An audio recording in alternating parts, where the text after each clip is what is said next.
Ang Buhay OFW ay hatid sa inyo ng San Miguel Corporation, Megaworld International, ang property one-stop shop at housing supermarket ng Overseas Pinoy, Veterans Bank, empowering today's Filipino heroes, EGI, E-Ganzon Incorporated, General Building and Engineering Construction Company. Magandang gabi po sa inyong lahat. Ito po ang inyong kapatid, Marisa Delmar, at welcome po sa second year ng ating programa na dedicated sa ating mga OFWs at kanilang mga pamilya.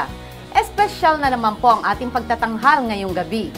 Makakasama natin ang isang natatanging OFW na based sa Saudi Arabia, si Manoy George. Magtatanong sila, dapat right person kasi kung medyo mali ang napagtanungan, kuminsan baka ma-rape sila, kapahamakan pa.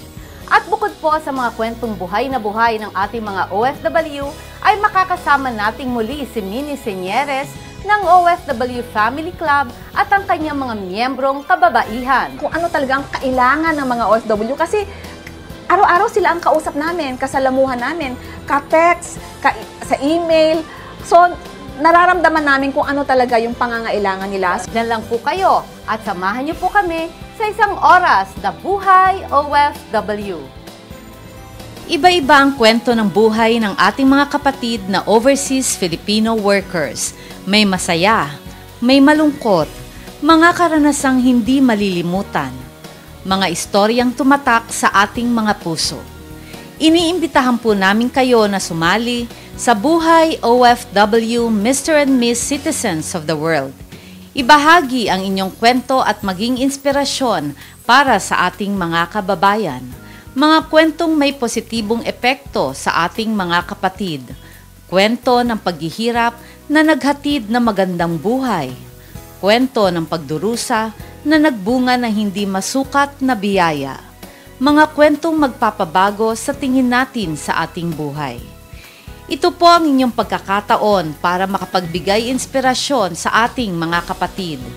Join the Mr. and Miss Citizens of the World at maging simbolo ng pag-asa ng magandang buhay OFW.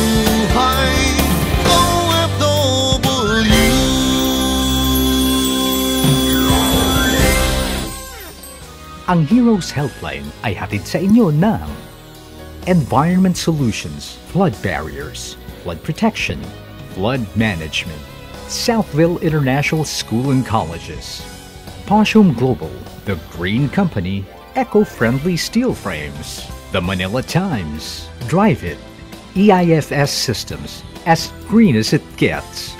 Kapartner po natin sa ating misyong makatulong sa ating mga Pilipinong manggagawa, ang OFW Family Club.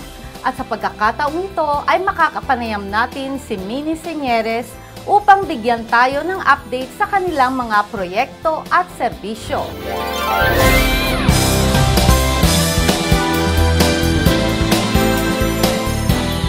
Magandang gabi po sa buong Pilipinas at syempre nandito na naman po tayo sa Buhay OFW at binabati po natin ang ating mga kapatid sa Italy, sa Guam, sa Europe, USA, United Arab Emirates, Saudi Arabia, Vancouver, Canada at syempre hanggang Africa na papanood po tayo. Nandito po tayo ngayon sa OFW Family Club kung saan makakasama natin ang ating kapatid na si Mini or Minerva Senyeres. Syempre pag narinig niyo po ang apelyidong Senyeres, siya po ang better half ni Ambassador Roy Senyeres. Magandang gabi kapatid Mini Senyeres, kumusta ka na? Mabuti at magandang gabi rin sa'yo, Marisa. At of course, sa ating mga kapatid na OFW sa buong mundo, kumusta po kayong lahat? Kapatid Mini, syempre ang dami nating mga kapatid na OFW and their family na natutulungan ng OFW Family Club. Pwede bang pag-usapan natin, diba grupo-grupo, nagkaroon tayo ng parang grupo-grupo na samahan kung saan tinutulungan natin. Pwede bang isa-isahin natin ano itong mga grupong ito? Ang una muna ang OFW Family Club ay naglilingkod sa mga biktima ng mga illegal recruiters. Nandito kami at tutulungan namin kayo kung kayo may mga problema sa inyong mga ahensya na nakapangloko sa inyo. Ayan, ako tama-tama yung biktima ng mga illegal recruiters. Marami po tayong mga kasong ganyan, okay? At isa pa rin sa aming mga pinaglilingkuran ay mga biktima ng mga abusive employers. Ayan, yung mga binubugbog dyan, di ba? Yung mga minaltrato ng mga abusadong employer. At meron din naman tayong samahan ng mga disabled OFWs din aksidente. So, pag uwi sa Pilipinas, sila may mga baldado, kapansanan. O kaya nagkaroon tayo ng samahan ng mga disabled OFWs. Meron din tayong IPO, o kaya yung inulilang pamilya ng OFWs. Ito yung mga namatayan. Oo, at itong mga namatayan, syempre, nawala yung breadwinner ng pamilya. Kaya yung pamilyang naiwan dito, tinutulungan natin paano sila makabangon. At paano maling mabuhay on their own, correct. Meron din tayong NDA, yung mga naghahanap sa dayuhang ama. Nako, marami tayo nandyan sa labas. May mga naghahanap ng dayuhang ama, di ba? Oh, ito yung mga kababaihan na nagtrabaho overseas na naanakan ng mga ibang lahi, 'di ba? Kaya pag uwi sa Pilipinas, nagpapatulong sila na mahabol yung ama ng kanilang anak. Saka baka sakali masustentuhan man lang, 'di ba? Meron din tayong samahan ng mga retired OFWs, yung pag nandito na, naghahanap ng kung ano pwede pang pagkabuhayan. Tama. At of course, yung Damayang OFW and Family, ito na yung samahan ng buong pamilya at nagdadamayan. Pero ang isang aktibong support group na tinayo ng OFW Family Club ay yung Kinalasan. Kinalasan, ayan. Sa pangalan pa lang, sa acronym pa lang, parang alam mo na at nahuhulaan mo na kung anong ibig sabihin nito. O sige, Kinalasan muna para sa ating mga kababaihan. Anong ibig sabihin nito? Ang Kinalasan is an acronym for kababaihang iniwan na ng mga lalaking sumama sa ibang nililiyag. Anong klaseng mga kinalasang group ang mga nandirito sa atin? Ito yung mga iniwan talaga ng kanilang mga mister na sumama na talaga sa iba at hindi na sila binalikan. Meron naman na yung nagge-girlfriend lang doon, pero hindi naman nagpapadala ng sustento dito sa pamilya. Yun namang kinalasan sa mga kalalakihan. Yun. Actually, kung merong OFW yung lalaki na nang iiwan sa misis, meron din namang OFW yung mga kababaihan nang iiwan sa mister. Sa mga mister nila. At ang tawag din natin doon ay kinalasan. Okay. Ito naman, ang ibig sabihin nito ay kalalakihang ipinagpalit ng asawa sa lalaking sa abroad na kilala. Yung kumawala. Ayun. Meron din naman tayong mga kumawala. Ibig sabihin nito, mga kababaihang umiwas mamighati sa mga walang kwentang lalaki. Okay, at least. Ibig sabihin sila yung nag-abandon na. Ayaw diba? na nila. Ayaw na, tigilan na sila. Ayaw. Kesa mamroblema pa sila na yung lumayo.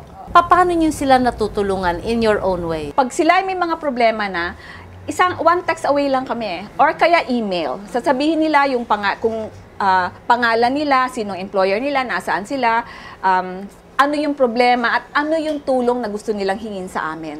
So kami naman, lahat ng actions namin ay kino-coordinate namin sa ating embahada. Ano ba yung isang istorya ng isang OFW natin na talagang very significant para sa'yo?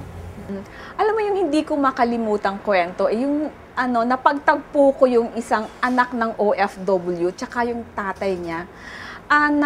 Una muna, ito kasing bata, 17 years old pa lang. So ngayon, pinalaki siya ng mother niya na pinaniwala siya na patay na yung father niya. So ngayon, nakikinig sa akin yung bata kasi meron I used to have a radio program sa isang radio station. Tapos sabi niya gano'n, subukan ko kaya yung OFW Family Club kung mahahanap yung tatay ko, gano'n. Kasi sinabi ng nanay ko, patay na eh. So, Ginawa ko naman yon. Pinapunta ko siya dito sa office. Tapos, sinulatan ni Roy Jr., yung ating embahada sa Japan. Pinahanap yung tatay. Alam mo, nahanap ng embassy yung tatay at tuwang-tuwa siya na buhay pa pala rin yung anak niya kasi sinabi rin ng mother na wala na yung anak mo. So, yung tatay nakipag-communicate dun sa anak niya. Tapos, dun sa 18th birthday ng daughter, pumunta yung tatay dito, nag-meet na sila. That's so sabi ko, tuwang-tuwa ako doon. Sabi, parang nawala ng pag-asa yung bata na talaga, hindi na niya talaga makikita yung tatay niya. Ano ang vision ng OFW Family Club? Ano pang gusto nitong marating? Sa 10 taon na pagtulong namin, doon namin talaga narinig, nakita sa aming sariling mga mata kung ano talaga ang kailangan ng mga OFW. Kasi araw-araw sila ang kausap namin, kasalamuhan namin, ka-text, sa email. So, nararamdaman namin kung ano talaga yung pangangailangan nila. So, that's why, siyempre, may mga pangarap kami kung paano pa kami makakatulong sa kanila sa ibang paraan. So, Kapatid Minnie, ano ang mensahe mo para sa mga kapatid nating OFW na gusto pa mag-abroad at yung mga nandoon na sa abroad? Well, una muna, dun sa mga kababayan natin na nagnanais pa lamang na mga ibang bansa, ma-experience nilang paano kumita ng pera sa ibayang dagat. Hindi po ganun kadali. Kailangan po, syempre, ay may preparation kayong dadaanan. At syempre, talaga kailangan tama yung orientation. Kasi maraming umaalis na akala nila, ang nasa isip nila yung pagkita, pero hindi nila, pag nasa actual na sila na sitwasyon, hirap na hirap naman pala sila, hindi naman pala nila kaya. Lalong bibigat ang magiging problema nila kung nakaalis na sila, nandun na sila, sakalang sila magbabago ng isip. Kaya dito pa lang, ay kailangan ay kayo po ay preparado. Maraming salamat, Kapatid Minnie, syempre sa pagtulong ng OFW Family Club sa ating mga OFWs. Hindi pa po tapos ang ating pakikipanayam kay Minnie Señeres. Ang mga kababaihan ng OFW Family Club ay makakasama po natin sa pagbabalik ng Buhay OFW. Iba-iba ang kwento ng buhay ng ating mga kapatid na overseas Filipino workers. May masaya, may malungkot, mga karanasang hindi malilimutan, mga istoryang tumatak sa ating mga puso. Iniimbitahan po namin kayo na sumali sa Buhay OFW Mr. and Miss Citizens of the World. Ibahagi ang inyong kwento at maging inspirasyon para sa ating mga kababayan. Mga kwentong may positibong epekto sa ating mga kapatid. Kwento ng paghihirap na naghatid na magandang buhay. Kwento ng pagdurusa na nagbunga ng hindi masukat na biyaya. Mga kwentong magpapabago sa tingin natin sa ating buhay. Ito po ang inyong pagkakataon para makapagbigay inspirasyon sa ating mga kapatid. Join the Mr. and Miss Citizens of the World at maging simbolo ng pag-asa ng magandang buhay OFW.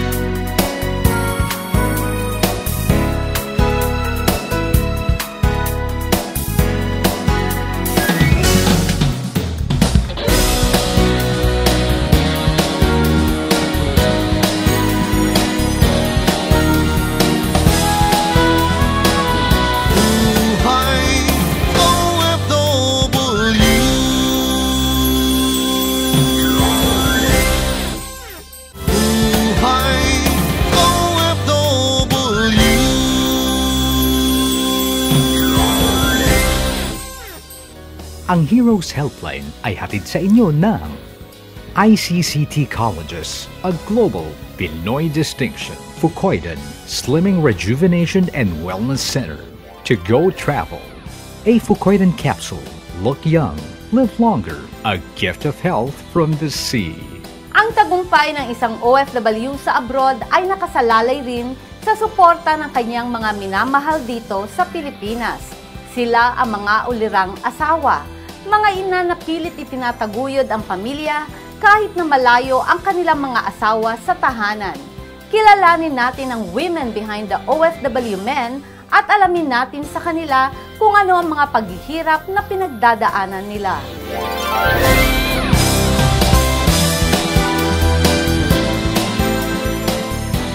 Maligaya po kami, nandito na naman po kami syempre para pag-usapan natin ang OFW Family Club at ang mga itinutulong ng ating si Ambassador Roy Señeres Jr. at ang ating better half na si kapatid Minnie Señeres. Ayan, family talaga, no? Diba? Pag-usapan natin, kapatid Minnie. Magandang gabi sa'yo, kapatid Minnie, Imelda at Maricel. Ayan, ang ating mga OFW family na nagbibigay ng kanilang mga kwento. Magandang gabi sa inyong lahat. Ito kasi si Maricel at saka si Imelda ay miyembro ng ating grupong Kinalasan. Oo, at pareho siyempre ang kanilang problema ay mga asawang hindi nagpapadala ng sustento. Kapatid Minnie, tatanungin muna natin si kapatid Maricel. Okay, Maricel, syempre nandito ka sa OFW Family Club for a reason, di ba? Pwede bang sabihin mo sa amin, sino ang OFW sa pamilya niyo? Actually, ma'am, dati rin po akong OFW. Factory worker po. Doon po kami nag-meet sa Korea. Kinasal kami doon sa isang Christian church. Yung panganay ko po, doon ko po pinanganak. So, nung nasundan po, maagang nasundan yung panganay ko. So, nag-decide na po ako na bumalik na lang ng Pilipinas para dito ko po isilang yung pangalawa. Kasi naawa din po ako doon sa panganay ko. Gusto ko sama-sama din po kami mag-iina. Then, okay naman po. Wala naman pong problema hanggang sa naipanganak ko po yung anak ko. Ano pa siya ng 1-year-old. Hanggang sa, nagulat na lang din po ako, isang araw tumawag sa akin. Nag-uusap kami, parang bigla na siya nagpapaalam eh. Panay yung ano niya sa panay yung paalala niya sa akin na ingatan mo yung mga bata, wag mo silang pababayaan. Then naisip ko naman, di pa naman to siguro mamamatay. Pero bakit nagbibilin na? So, hanggang sa, ayun, sabi niya, anytime naman kung gusto mong lumapit sa akin ng tulong, makakalapit ka. So, yun na, nag-get ko na yung ibig niya sabihin. No, na parang hiwalay na tayo, pero tutulungan kita. Tinanong mo ba siya kung anong rason? Ang sinabi niya sa akin, ang laki-laki daw ng gastos namin sa pamilya namin, lahat daw ng pinadala namin, family ko daw ang nakinabang. Sakit po nun sa akin. Kasi, yung po ba yung konting pagpapakain ko sa magulang ko na isumbat pa. Eh, nung nagsasama naman kami sa Korea, hindi naman ako naging pabigat sa kanya. Kahit malaki yung tiyan ko, buntis ako, tiniis ko magtrabaho para lang may konti akong ipon pag uwi ko rito. Para pagpapanganak ko, hindi naman kami kawawa ng mga anak ko. So parang ang sakit eh. Tapos nalaman ko pa yung hipag ko na nagkukwento pala doon sa church namin kung ano yung sinasabi na yung mister ko daw nagpapadala ng ganitong kalaking halaga. Wala raw ako naiipon kahit 5. So ang sakit, kumbaga wala siyang basihan. Yung time na yung mga anak ko po sakitin, 2 sila, madalas laging nagkakasakit. So pag dinala ko sa doktor, hindi po sila basta-basta ordinaryong doktor, kailangan talaga pediatrician. So yung mga nire-resetang gamot sa mga bata, ang mamahal din po. So maselan po yung kondisyon ng mga anak ko. So kahit po kapatid ko, kahit kaibigan ko, mapapatunayan niya. Kaya lang, ang masakit sa part ko, hindi ko naiano yung depensa, yung sarili ko sa kanya. Hinusgahan niya kaagad ako. Meron ka bang naramang dahilan on his side kung bakit siya nakipaghiwalay? Yes, ma'am. Doon ko na lang po na-confirm nung one day tumawag po yung isa naming kapatiran sa church sa Korea. Doon ko na lang po na-confirm na meron na pala siyang girlfriend. So, gulat ako, yung feeling ko talaga para akong binuhusan ng malamig na tubig, na para akong hopeless na yung, nagulat kasi ako, wala po kasi ako idea na gagawin niya yun, kasi para sa akin, mabait din naman po siya. So, hindi ko alam na yun na pala, nandun na pala sa stage na relasyon na yun. Opo. Pero hindi mo kilala sa kapatiran nyo kung sino yung sinasabing girlfriend. Koreana po. Koreana. So Maricel, sabi mo nga ngayong March lang ng taong ito nagparamdam ang mister mo. Anong sinabi niya sa'yo? Antimano, pagtawag niya sa akin, parang proud pa siya kung natanggap ko daw yung cash card na pinadala niya. Pinapakita niyang gusto niya maging responsable man lang. Kahit sa mga bata, susustentuhan niya, pero yung komunikasyon, wala man lang kamusta ang mga bata. Wala po, ma'am. Ever since na inabandon niya kami. Wala talaga? Wala po. Nagpapadala ka ng picture sa kanya or siya? Yung wala din? Mga hipag ko po, tsaka yung biyanan ko nakarating na dun kasi kinuha niya. So, every time na pupunta sila ng Korea, nakikipag-meet sila sa akin para makita yung mga bata. So, pinipicturean nila yung mga bata. So, hindi nga kagandahan ang naging storya nitong si Maricel. Kapatid Minnie, anong masasabi mo? Dito kasi syempre matagal mo na rin kasama si Maricel. Actually, si Maricel ay matagal ng miyembro ng OFW Family Club. Pero lately, this year, lumapit siya dito dahil nagpapatulong siya dun sa problema niya sa asawa niya na kulang ang pinapadala. Actually, nagpapadala naman, kaya lang insufficient. Okay. Ngayon naman, maraming salamat, Kapatid Minnie. Tanungin naman natin si Kapatid Imelda kung anong trabaho ng mister mo sa abroad. Ano po, mechanic po sa Saudi Arabia. Saudi Arabia. Ilang taon na siya doon? 10 years po, pabalik-balik na po siya doon. Anong naging problema ng inyong pagsasama? Unang-una, ayos naman po kami. Maganda naman po. Dalawa kami po nasa abroad din. Anong naging trabaho mo sa abroad, Kapatid Imelda? Ano po sa caregiver. Ngayon po, anong napag-isipan na namin po na magkakaroon na po kami ng anak, nakapag-decide po na kami na dito na lang ako sa Pilipinas. So nag-stop na po ako na pumunta ng Saudi. Ngayon po, tuloy-tuloy naman po yung ano namin, yung communication. Ito lang nakaraan po, 2009, umuwi. Pagkatapos po nun, nagpapadala lang po ng mga ilang buwan, cut na po yung... Oh, so ilang buwan lang siya nagpadala ng sustento sa'yo. Hanggang ngayon, hindi na nagpapadala. Opo, almost 3 years na po na... Opo. Ilan ang anak niyo? 3 po. So, paano kayo nabubuhay? Ma'am, ako po kasi nasa realty po ako. Kaya na medyo na ano ko po yung mga anak ko. So, nagbebenta ka ng mga real estate like mga condo, bahay, mga ganyan. Oh, that's good. Oo. Kaya nakapag-ano po ako, nakasurvive yung mga anak ko po. Kasi naghinala na po kasi ako 3 taon po na walang komunikasyon. Opo, na hindi na nagpapadala po. Ngayon po, na-trace ko po sa FB, salamat sa FB po. Sa Facebook, Opo, social, okay. Na proud pa siya po na nag-post ng mga picture nila po doon. Doon po ako naglakas loob na lumapit din po sa OFW Club po. At salamat sa OFW Club po. Wala na talaga. Opo, kasi ang ano po, yung babae, tinawagan po ako. Pilipina rin? Pilipina po, Muslim. Muslim. Opo, ang binantaan po kami na kung hindi ko daw hihiwalayan o kaya tantanan yung asawa ko, ipapapatay ako, mga anak ko. Ganun po. Pero ang importante ngayon, kaysa gumulo palalo ang buhay ninyo mag-iina, magpadala siya ng sustento, tatanggapin mo na. Although hindi natin sinasabi na tama yun, 'di ba? Pero hindi rin naman natin pwedeng sabihin na maliitin natin yung tangka nitong sinasabi mong kinakasama ng mister mo. Itong si Imelda ay nung lumapit dito, tayo ay nakipag-communicate sa kanyang husband at sinabi nga natin kung ano yung hinaing nito.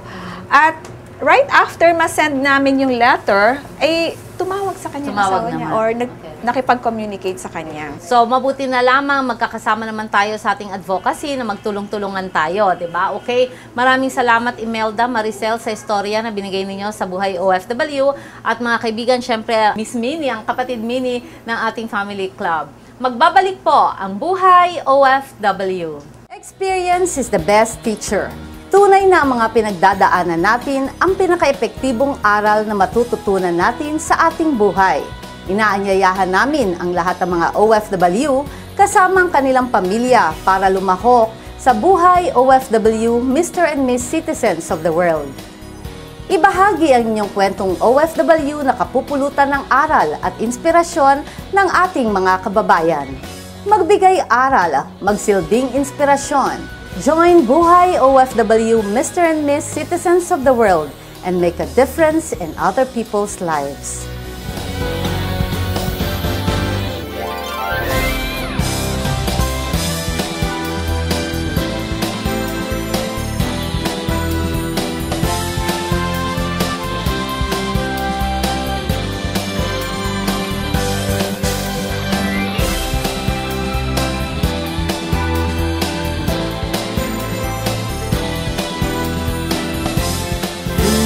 Buhay OFW.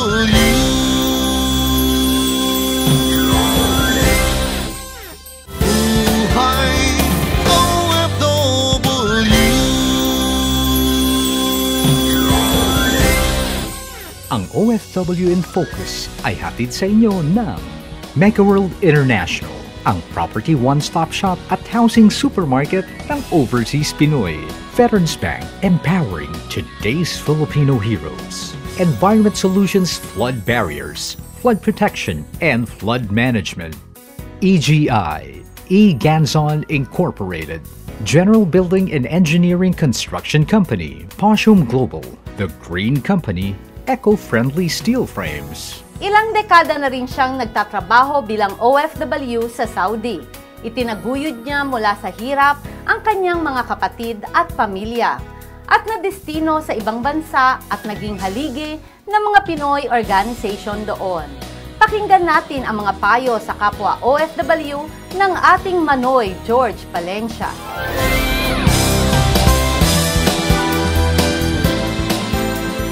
Ang bisita natin ngayong gabi ay mula po sa Saudi for so many years at nagbakasyon lamang po siya dito sa Pilipinas. Kilalanin po natin ang ating kapatid na si Manoy George Palencia. Magandang gabi, kapatid George. Magandang gabi, kapatid Marisa. Manoy George, bigyan mo naman kami ng istorya mo ng iyong buhay. Kailan ka pumunta ng Saudi, ano naging trabaho mo doon, at ilang taong ka na sa Saudi? Nagumpisa po akong mag-abroad sa Saudi Arabia since 1990. Na sa magandang panunungkulan ko sa recruitment agency na PERT CPM, ako ang napiling ipadala sa Saudi Arabia na wala akong gastos sa pagpunta ron.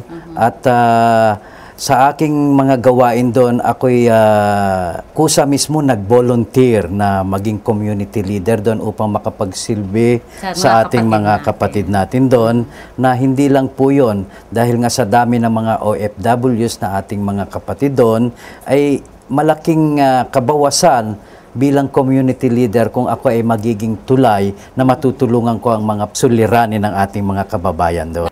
Paano kung may mga suliranin, problema mga kapatid nating OFW? Kung halimbawa nga magtatanong sila, dapat right person, kasi kagaya ng mga ibang domestic helper ng mga babae, kung medyo mali ang napagtanungan, kuminsan baka ma-rape sila, kapahamakan pa.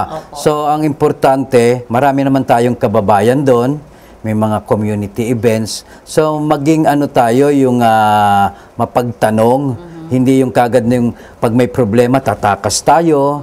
Kasi as a community leader, kami po yung pinakatulay ng ating embahada at Polo OWA ron sa Al-Kubar. Kung kaya naming lutasin yung iyong problema, hindi na namin yan ipo-forward pa sa ating embahada or Polo OWA. Kami na mismo ang bibigay ng payo sa'yo na kung ano talaga ang iyong nararapat na gawin. Ilan na hubang samahan ninyo dito sa Saudi na kayo po ang community leader? Sa ngayon po, as an active community leader, mahigit 5 po ang aking doon na hinahawakang position. Ako po ang presidente ngayon ng United Bicolanos, sa Bicolano. Ako rin po ang board of director ng SAHI, Hiligaynon Speaking Ilonggo. Ako rin po ang board of director ng Bulaqueño. Ako rin po ang founding chairman ng Association ng mga HR Secretary, Administrative Professional sa Al-Kubar. Ako rin po ay member ng Philpop Music Lab. Member din po ako ng Consupil, which meron po akong scholarship doon kung magte-take ako ng ano. So, correspondent din po ako ng Abante at Pinoy Extra Arab News. Sa Al-Kubar, gaano karami na ang ating mga kapatid na OFW na aktibong nakikipag-usap, nakikipag-communicate at natutulungan ninyo? Sa mga aktibo po na mga community leader, sabihin na natin ang isang community leader ay may 15 officers. So, ang isang community ron, kumisan ang members nila umaabot ng 500 or more. So kung ita-times natin yan, times 80 community, ay napakarami po talaga. Kaya lang, yun nga, kung talagang may problema ang atin mga OFWs, ang karamihan problema doon at nag-resume na naman yung tinanggal na ba na DH na nagre-recruit uli doon, normally talaga ang pinaka-problema doon ay sa mga domestic helper. Karamihan din doon, maraming problema doon yung mga nating crew na nagtatrabaho sa restaurant, which is wala silang overtime, walang day off, 12 hours or more ang trabaho. Yun ang mga plus the domestic helper. Di ba marami rin tayong mga construction workers sa Saudi? Isa rin po yun sa mga yung construction workers na talagang kuminsan hindi maganda yung accommodation, delayed yung pasweldo, tapos kuminsan hindi nasusunod yung sweldo dahil nagkakaroon ng substitution contract na which is dapat yun na ang mawala. Kasi nga... Anong ibig sabihin, Manoy George, ng substitution contract? Na meron ng pinirmahan sa Pilipinas pagdating sa Saudi, papipirmahan pa rin ang another contract which is not the same dun sa pinirmahan nilang sisweldohin. Kaya doon nagkakaroon ng problema. Doon nagkakaroon ng problema. Oo, pati sa sweldo, pati yung mga kondisyones. Doon nagkakaroon ng problema. Dahil napakahirap po pag nakipagkasuhan, hindi nyo po alam kung hanggang kailan matatapos ang kaso. At miski po ang gobyerno natin, walang magagawa. Kahit na po nanalo ka doon, kuminsan ang behavior ng mga Saudi, yung mannerism nila, nagka-areglo na, na-compute na yung end of service benefit mo, yung sinatawag na ESB. Ngayon, ang ginagawa ng mga employer, mag-out of town. So, it means nabibinbin, nagtagal na ng 1 year, nanalo ka na, na-compute na. Na-delay kasi yung employer mo tatakas, mag-out of town. Para hindi magbayad ng mga danyos. Ng mga danyos. So, ang hirap hanapin nun. So, paano ka masusuportahan? Pagkain mo, tirahan mo. So, worst come to worst pa rin ang mangyari. Hindi ka makaalis dahil only your employer can stamp your exit visa. No other way talaga. Kaya hanggat hindi nakiklear yung mo, hindi ka makakauwi. Nanalo ka na, at least hindi ka pa rin makauwi. you are still at the mercy of the employer, di ba? Maraming salamat, Manoy George Palencia. At syempre, maligaya kami dahil nasa history ka na ng first anniversary ng ating Buhay OFW. It's an honor for me po na maging guest dito sa show nyo ng Buhay OFWs. Ako'y nagagalak at na paunlakan na ako'y maging guest ngayong araw na ito. At sana yung aking pakikipag-usap ngayon ay maraming natutunan ang ating mga may pamilya rito sa Pilipinas na kung ano talaga ang tunay na buhay ng OFWs sa Saudi Arabia. Correct. Investment opportunities para sa OFW hatid ng Mega World International. With all the hard work and sacrifice, hindi ba't deserve mo na ang isang residence that puts you on top? Merong condominium community na bagay sa angat mong lifestyle. At ito'y ino-offer ng Mega World International, ang property one-stop shop at housing supermarket ng Overseas Pinoy para sa mga OFW. SunTrust Capital Plaza. Live it up sa former capital ng Pilipinas. Ang community mo ay surrounded by no less than 20 government facilities tulad ng Quezon City Hall, GSIS at National Housing Authority. Malapit ito sa Quezon Memorial Circle, Trinoma at Eastwood City. Minutes away din ang UP, Ateneo at Miriam College. Ang 1920s Palazzo style design ng SunTrust Capital Plaza ay eye-catching at ito rin ang magiging tallest building sa area with 33 stories. Para sa inyong condo investment, you can choose a studio, 1-bedroom unit, or bi-level home with 2 or 3 bedrooms. Kahit anong piliin mo, maximum comfort ang iyong ma-enjoy. Siyempre, ang amenities, level up din. Elevate your experiences at SunTrust Capital Plaza. Sa mga OFW, invest na! Contact the Mega World International Office in your territory for more information.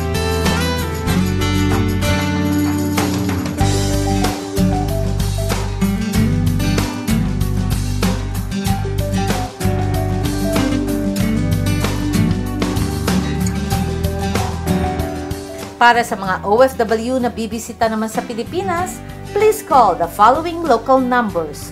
At kung ikaw naman ay online, visit www.megaworldinternational.com. Join the search for the very first Mr. and Miss Citizens of the World and win fabulous prizes.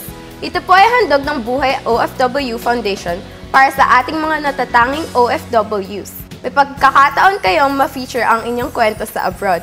Kaya mga ate at kuya, join na kayo! May mga monthly winners at ang Coronation Night ay magaganap sa March 2013. Kita-kita tayo doon!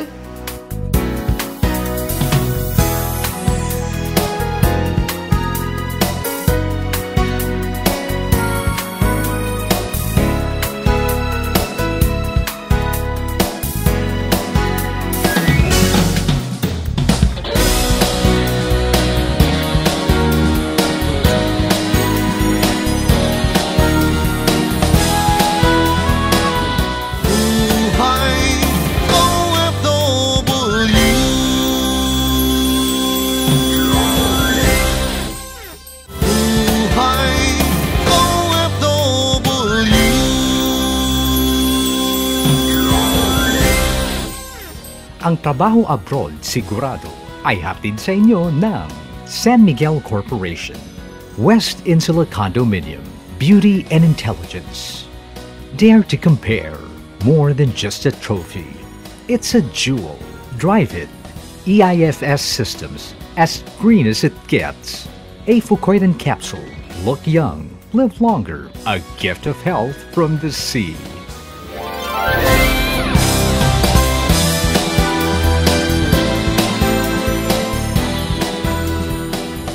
Kamakailan lamang ay dinagsa ng libo-libong mga Pilipino ang kabiserya ng Italia, ang Rome, kung saan matatagpuan ang city within a city, ang Vatican.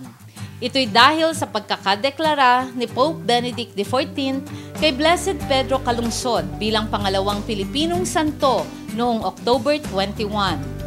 Si Calungsod ay isang Katolikong misyonaryo na namatay na isang martir sa Guam. Mahigit 300 taon na ang nakalilipas. At tulad ng ating unang santo na si Saint Lorenzo Ruiz, si Calungsod ay naging martir habang nasa ibang bayan.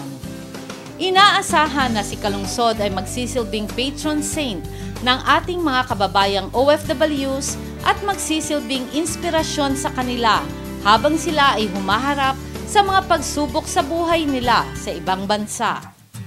Sa kasalukuyan, umaabot na sa halos 125,000 na Pilipinong manggagawa ang nasa bansang Italia. Ito na ang pinakamaraming mga OFW sa Europa, sumunod lamang sa UK at Espanya. Dahil sa ito ay isa ring Katolikong bansa, maganda ang pakikipagrelasyon ng mga OFW natin doon sa kanilang mga Italianong employer. Halos 65% ng mga OFW dito ay nasa family at personal care sector bilang mga household workers. Ang natitira naman ay nagtatrabaho sa hotel and restaurant sector. Mataas ang tingin ng mga Italiano sa mga manggagawang Pilipino kaya't madalas na mas mataas ang kanilang mga sahod kumpara sa mga manggagawang mula sa ibang bansa. Idinaos ng NRIA at HADSI ang National Housing and Trade Exhibit sa Makati Sports Club sa lungsod ng Makati. Ito'y dinaluhan ng ating mga kasamahan sa industriya ng pabahay at nagagalak po kami at naging matagumpay ang pagtitipong ito.